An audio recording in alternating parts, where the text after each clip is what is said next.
माशाल्लाह से बहुत ही सॉफ्ट है, आप देख सकते हैं ना। अस्सलाम वालेकुम my YouTube family, I hope कि आप सब खैरियत से होंगे। मैं हूं आसिया सज्जाद और आप देख रहे हैं दामने ज़ारा किचन। तो जनाब, मैंने जो डिशेस अपने घर में ईद पे बनाई थी ना, आपके साथ शेयर करने जा रही हूँ। बहुत ही आसान रेसिपीज़ है, झटपट से बन जाती है और इसके लिए बहुत ज़्यादा झंझट नहीं करना पड़ता। घर के बेसिक से मसालों से ये बन के तैयार हो जाती हैं। अगर आप अपने घर में किसी को लंच के लिए बुला रहे हैं या ईद दावत के लिए बुला रहे हैं तो ये आपके लिए बहुत ही हेल्पफुल हो सकती हैं। तो चलिए इनको बनाना शुरू करते हैं। सबसे पहले यहाँ पे हम बनाएंगे चिकन फ्राई। ठीक है, ये दिखने में जितना आपको खूबसूरत लग रहा है, यकीन करें खाने में इससे भी ज़्यादा टेस्टी है। ऊपर से क्रिस्पी है, अंदर से नरम और जूसी है। इसको बनाना भी बहुत आसान है। तो चलिए इसको बनाना शुरू करते हैं। तो यहाँ पे जी मैंने ले ली थी चिकन कैंडी या चिकन लेग पीस। ये जो नॉर्मल साइज़ होता है ना, रेगुलर साइज़, वो वाला है।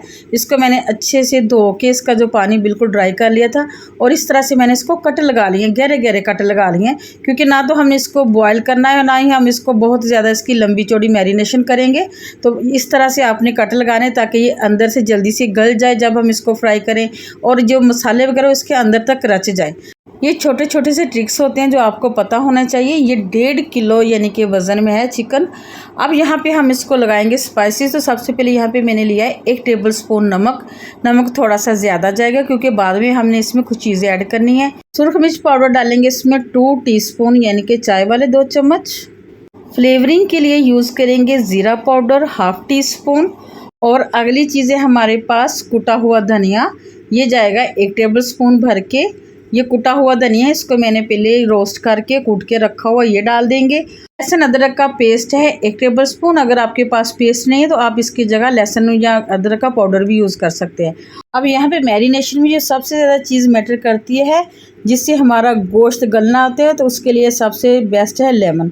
वैसे आप इसकी जगह पे वाइट विनीगर यानी कि सिरका भी यूज़ कर सकते हैं, लेकिन लेमन के अंदर जो फ्लेवर होता है ना, वो बहुत स्पेशल होता है। तो 2 मोटे मोटे बड़े से लेमन लिए हैं, उसको मैंने इस तरह से काट के इसका जूस निकाल के इसको इस तरह से ऐड कर देंगे। तो चलिए जी, अब हमने साबित मसालों को अच्छे से मिक्स कर देना। अभी हमने इसमें कोई आटा, मैदा या बेसन वगैरह ऐड नहीं करना, बस जस्ट मसालों के साथ मिक्स करके इसको रखना है। अगर आपके पास टाइम नहीं है तो आप इसको बिल्कुल इसी तरीके से झटपट से मैरिनेशन करके इसको फ्राई कर लें। लेकिन मैं इसको चूँकि ईद के लिए बना रही हूँ तो मैंने इस तरह से इसको रात को ही इस तरह से मैरिनेट करके रख दिया था फ्रिज में, क्योंकि मैंने इसको सुबह फ्राई करना है लंच टाइम पर। तो मेरे पास टाइम था तो इसलिए मैंने इसको इस तरह से लगा के मसाले रख दिए हैं। तो अगली चीज़ है जी खीर। ये बहुत फ्लेवरफुल बनती है, ना तो इसमें कोई मिल्क पाउडर ना खोया, ऐसी कोई चीज़ नहीं जाती। झटपट से बन जाती है और बहुत मज़े की बनती है, बहुत टेस्टफुल बनती है। आपको ज़्यादा मेहनत भी नहीं करनी पड़ती। तो चलिए इसको बनाना शुरू करते हैं। तो सबसे पहले यहाँ पे मैंने पैन ले लिया, उसमें मैंने शामिल किया तकरीबन 1/2 कप पानी।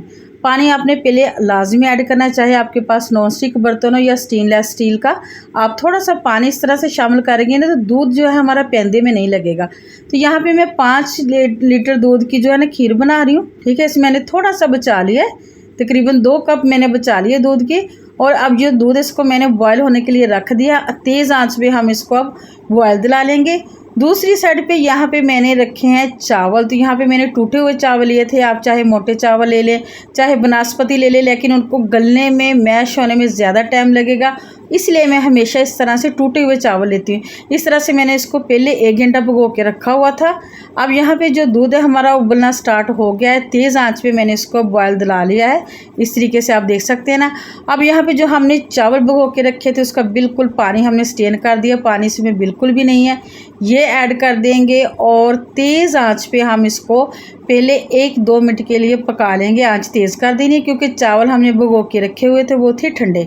ठीक है, तो अब इसको उबलने में, ये बॉयल आने में थोड़ा सा टाइम लगेगा।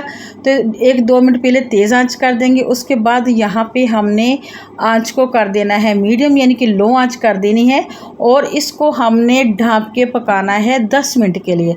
10 मिनट तक हमने इसका कवर करके इस तरह पकाएंगे तो जो आपके चावल है बहुत नरम बनेंगे, जूसी बनेंगे। उतनी देर में हम दूसरा काम कर लेते हैं। यहाँ पे मैंने लिए हैं ड्राई फ्रूट। इसमें बादाम है, काजू है, ड्राई खोपरा है, पिस्ता है और किशमिश को मैंने इस तरह से ठंडे पानी में भिगो के रख दिया था।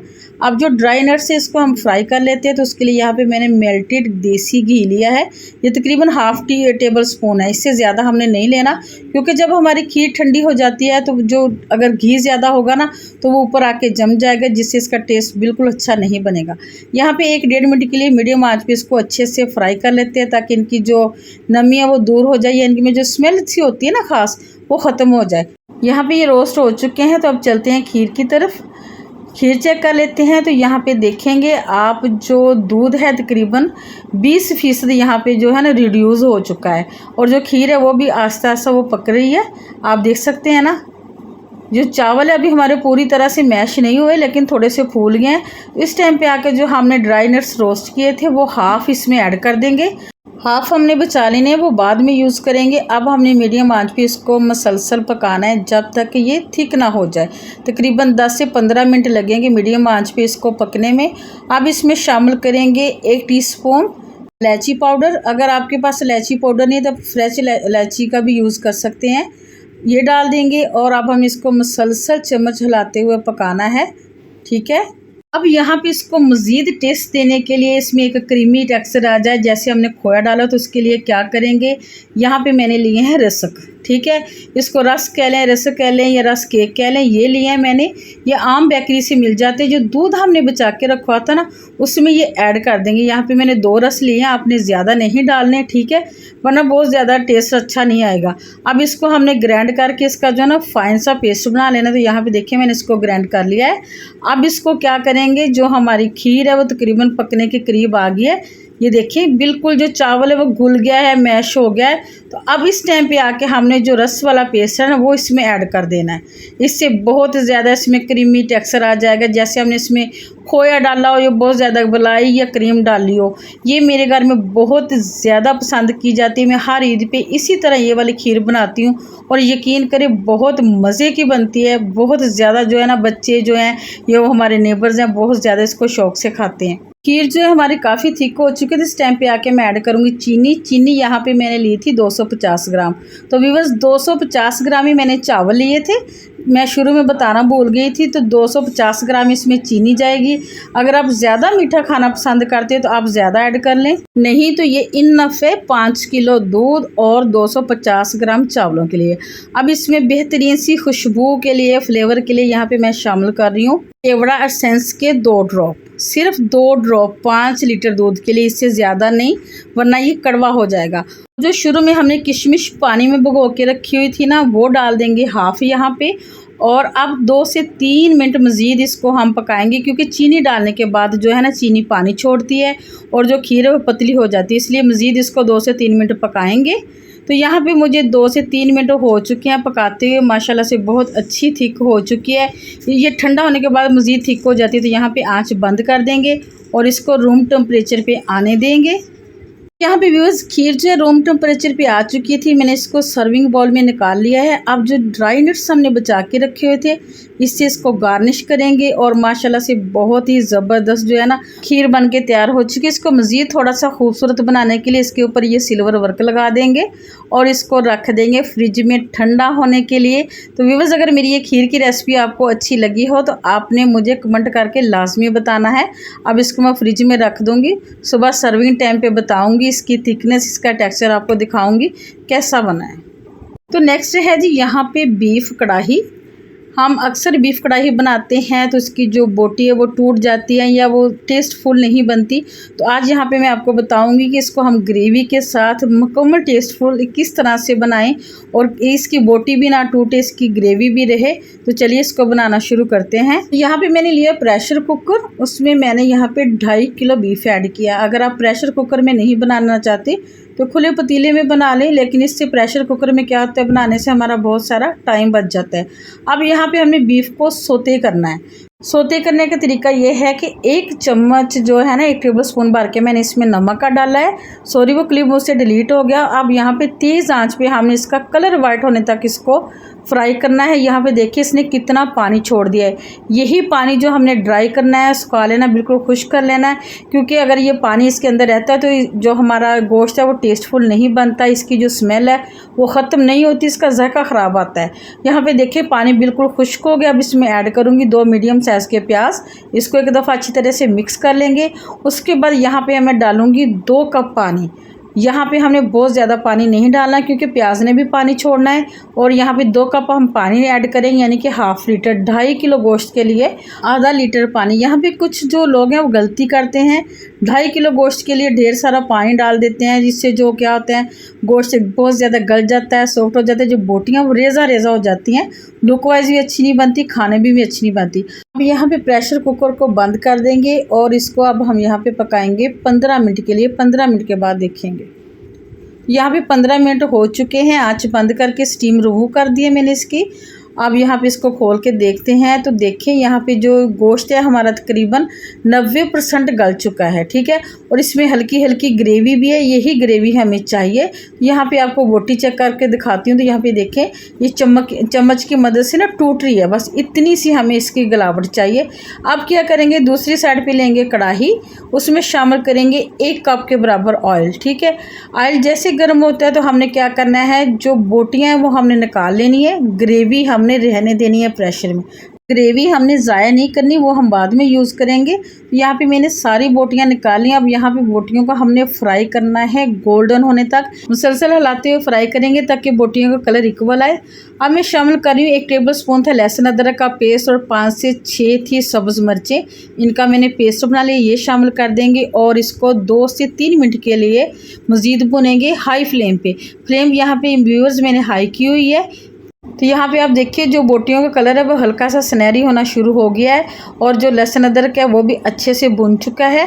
तो अब क्या करेंगे, इसमें शामिल करेंगे टमाटर का पेस्ट। मैंने 4 अदद टमाटर लेके इसका पेस्ट बना लिया था, ये शामिल कर देंगे, ठीक है। उसके साथ ही हमने जो इसमें मसाले ऐड करने हैं वो शामिल करेंगे, तो जिसमें है 1 टेबल स्पून सुरख मिर्च पाउडर, 1 टेबल स्पून है धनिया, 1 टीस्पून है काली मिर्च पाउडर और 1 टीस्पून है हल्दी पाउडर।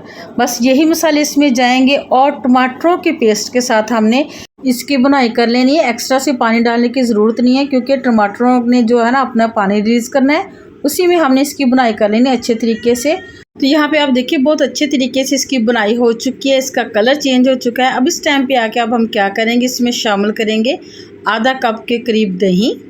दही को भी इस तरह अच्छे तरीके से मिक्स कर लेंगे। यहाँ पे आंच मैंने बिल्कुल लो कर दी, दम वाली आंच कर दी है। तो यहाँ पे दम वाली आंच करने के बाद दही को अच्छे तरीके से मिक्स कर लेंगे। मिक्स करने के बाद हमने इसको डांप के रख देना है 5 मिनट तक, ताकि दही का पानी खुश्क हो जाए। तो यहाँ पे 5 मिनट हो चुके थे तो आप देखेंगे माशाल्लाह से दही का पानी बिल्कुल खुश्क हो चुका है। बोटी यहाँ पे देखिए बिल्कुल साबुत है, बिल्कुल भी नहीं टूटी, शाइनिंग सी है इसके अंदर। अब क्या करेंगे, यहाँ पे जो हमने ग्रेवी बचा के रखी हुई थी ना वो इसमें ऐड कर देंगे, ठीक है। इसमें अगर आपको ज़्यादा ग्रेवी चाहिए और आपके बीफ में अगर ग्रेवी नहीं बची तो इस टाइम पे आके आप इस जगह पे शामिल कर सकते हैं पानी। पानी का छंटा आपने लाजमी से लगाना है, ठीक है। इसी से आपकी जो ग्रेवी है सिल्की स्मूथ बनेगी और इसके अंदर बहुत ज़बरदस्त सा टेस्ट आ जाएगा। अब क्या करेंगे, इसमें शामिल करेंगे 1 टीस्पून गरम मसाला पाउडर और 1 टेबलस्पून यहाँ पे मैं ऐड करूँगी कसूरी मेथी। जैसे मैंने इसमें व्यूअर्स कसूरी मेथी ऐड की है, मसाला ऐड किया, तो यकीन करें पूरे घर में खुशबू फैल गई है बहुत ही ज़बरदस्त सी। तो आप देखें कितना ज़बरदस्त कलर आ गया। अब क्या करेंगे, आँच कर देंगे लो और मज़ीद इसको 5 मिनट के लिए ढाँप के रख देंगे। तो यहाँ पे 5 मिनट हो चुके हैं। तो यहाँ पे आपको इसकी फ़ाइनल लुक दिखाती हूँ। देखिए ऑयल भी रिलीज़ हो चुका है और जो यहाँ पे मैं आपको ग्रेवी चेक करके दिखाऊँ तो ये देखिए कितनी ज़बरदस्त ग्रेवी बनी है, बोटी भी नहीं टूटी, शाइनिंग भी बरकरार है और हमारी बहुत ही ज़बरदस्त बीफ कढ़ाई विद ग्रेवी तैयार हो चुकी है। आंच बंद कर देंगे और इसके ऊपर अब मैंने थोड़ी सी ऐड करनी है बारीक कटी हुई सब्ज़ मिर्च, थोड़ा सा इसके ऊपर सब्ज़ धनिया ऐड कर देंगे। मैं तो लाजमी से ऐड करती हूँ क्योंकि मेरे हस्बैंड को बहुत पसंद है। और इसको अब हमने ढाँप के रख देना है थोड़ी देर के लिए। उसके बाद मैं आपको थोड़ी देर बाद डिश आउट करके दिखाती हूँ इसकी फ़ाइनल लुक। तो अब आ जाते हैं चिकन की तरफ, जो हमने मैरिनेट करके रखा हुआ था। इसमें मज़ीद कुछ चीज़ें ऐड करते हैं, जिसमें है 4 टेबलस्पून बेसन, जिसको मैंने छान के रखा हुआ, ये शामिल कर दिया है। 2 टेबलस्पून इसमें डालेंगे कॉर्नस्टार्च। अगर आपके पास ये नहीं है तो आप इसकी जगह मैदा भी यूज़ कर सकते हैं, लेकिन जो कॉर्नस्टार्च है इससे बहुत अच्छी बाइंडिंग हो जाती है। 1 पिंच इसमें डालेंगे फूड कलर और इसको अच्छे से अब मिक्स कर लेंगे। इसमें पानी वगैरह डालने की कोई भी ज़रूरत नहीं है, क्योंकि चिकन ने भी हल्का सा पानी छोड़ा होता है। इसी में हमने इसको अच्छे तरीके से मिक्स कर लेना है। बेसन लगाने के बाद अब हमने इसको बिल्कुल भी स्टे नहीं देना है। एंड पे मैं इसको बेसन वगैरह लगाती हूँ। यहाँ पे देखिए बहुत अच्छे तरीके से कोट हो चुका है। इसी तरीके से सारी मैं यहाँ पे निकाल लूँगी। उसके बाद यहाँ पे हम इसके ऊपर लगाएंगे तिल। मैं वाइट तिल लगा रही हूँ, अगर आप चाहें तो यहाँ पे थोड़ा सा धनिया लगा सकते हैं, लेकिन मैं हमेशा वाइट तिल ही लगाती हूँ। अब इसको करते हैं फ्राई। तो फ्राई करने के लिए यहाँ पे ऑयल का टेम्परेचर है मीडियम टू हाई, ठीक है। लो फ्लेम पे हमने बिल्कुल कभी भी इसको ऐड नहीं करना, ठीक है। जैसे हम हाई फ्लेम पे इसको ऐड करेंगे तो जो इसकी कोटिंग है, इसके ऊपर मसाला लगा, वो वहीं पे पक्का हो जाता है। लेकिन आपने चिकन ऐड करने के 1 मिनट बाद इसको लो कर देना होता है। आंच को लो कर देंगे और इसको हमने 2 से 3 मिनट के लिए नहीं छेड़ना। 2 से 3 मिनट के बाद फिर हम इसकी जो साइड है वो चेंज कर देंगे, क्योंकि जो कढ़ाई या फ्राई पैन का पेंदा होता है तो वहाँ पे हीट ज़्यादा होती है, इसलिए हम साइड को चेंज करते रहेंगे। तो यहाँ पे इनका फ्राई टाइम जो है 12 से 15 मिनट है।